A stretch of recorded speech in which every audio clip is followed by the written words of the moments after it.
السلام علیکم ګران دوستانو، په دې هیله چې تاسو ټول براتر روغ او جوړ یاستئ. زه هم مخلص یم، تاسو ګورئ مخلص سکلز یوټیوب چینل.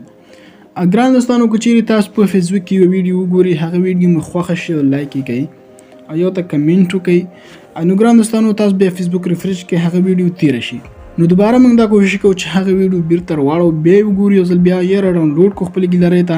هغه ویډیو مو خوښه شوې وي نو څنګه به کومې طریقې سره موږ دغه ویډیو راایستلی شو، ځکه په فیسبوک کې ویډیو وګورئ هغه تیریږي، دوباره بیا نه راوځي. نو په نوې ویډیو کې تاسو داسې یو طریقه درښیم چې په یو کلیک سره تاسو ټولې ویډیوګانې بیرته راایستلی شئ، یا هغه پوسټونه یا داسې نور کوم معلومات تاسو په فیسبوک کې لیدلي وي، لایک کړي مو وي، هغه ټول بیرته په یو کلیک سره راایستلی شئ.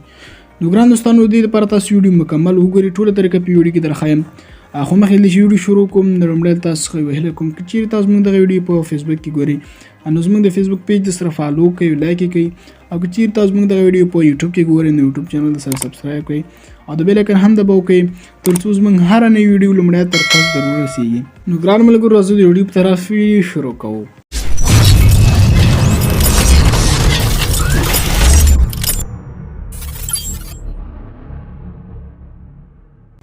نو تاسو به راشئ، لومړی په خپل موبایل کې به فیسبوک اپ خلاص کړئ. کله مو چې تاسو فیسبوک را خلاص کړئ، تاسو به دغلته ګورئ دا درې لاینه چې کوم یا درې کرښې، په دې به دلته کلیک وکړئ، دلته به لاندې راشي، دلته به تاسو په سیټینګ اینډ پرایوسي باندې دلته کلیک وکړئ. دغسې به تاسو نور هم اوږده شي، په دغه صفحې کې به تاسو په پرایوسي شارټکټ باندې دلته کلیک وکړئ. ګران دوستانو، په دې چې کله کلیک وکړئ انتظار به ورته وکړئ تر څو دغه صفحه مکمل راوړي. دغه رقم صفحه تاسو ته راوړي، دلته به تاسو لاندې راشئ، ګورئ ګران دوستانو ته لیکلي تاسو ته چې سی یور اکټیویټي لوګ، په دې به دلته کلیک وکړئ.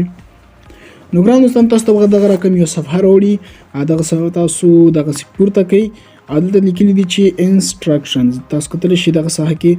نو سمپل په همدغې دلته کلیک واخلئ، تاسو ته دغه رقم صفحه راوړي.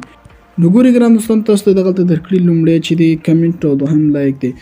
نو ګران دوستانو، په دغه سره تاسو کولی شئ چې ټول هغه پوسټونه، هغه ویډیوګانې چې تاسو ته کمنټ یا لایکونه مو ته کړي وي ټول راوباسئ. دغه ته لومړي باندې زه کمنټ باندې کلیک کوم. ګورئ ګران دوستانو، دا هغه پوسټ چې ما ورته کمنټ کړي دي یا ما ته چې کمنټ کړي ما ورته ریپلای ورکړي، هغه ټول پوسټونه تاسو دغلته راوړي.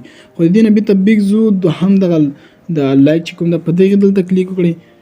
نو څنګه موږ کولی شو چې دغه ویډیو موږ پلی کړو، دغه پوسټ چې کوم شوی دغه موږ دوباره وګورو. نو د دې لپاره تاسو سمپل په دغه درې ډاټ باندې دلته کلیک وکړئ. کله مو چې په دې باندې کلیک وکړ، تاسو ته دغه رقم یو صفحه راوړي. نو تاسو به دغه لومړی اپشن چې کوم دی په ویو، په دې ویو دلته کلیک وکړئ، تاسو ته هغه ویډیو راوړي. ګورئ ګران دوستان، دا هغه ویډیو چې دا ما پرون کتلې ده، ګمان کوم دا د قطر هغه ګراوند دی چې اوس مهال پکې د فوټبال سیالۍ ترسره کېږي. نو زه اوس کولی شم چې دغه ویډیو بیرته راډاونلوډ یې کړم او ویې ګورم، دوباره هر وخت یې کتلی شم، خوښه مې شي دغه ویډیو کتلی شم. او که چیرې تاسو غواړئ چې دغه راډاونلوډ کړئ خپل ګیلرۍ ته، نو دې لپاره تاسو ته مخکې ما ویډیو جوړه کړې ده، هغه ویډیو لینک به تاسو بیا هم دوباره په ډسکرپشن کې درکړم. تاسو کولی شئ چې په اسانۍ سره دغه ټولې ویډیوګانې راډاونلوډ کړئ. نو ګران دوستانو، که چیرې مې ویډیو خوښوي ضروري لایک د نوم ملګرو سره هم شیر کړئ تر څو هغوی هم له دغه سیټینګ څخه خبر شي. نو ګران دوستانو، تر بلې ویډیو په لاس سپارم، ښه وخت او ښې چارې.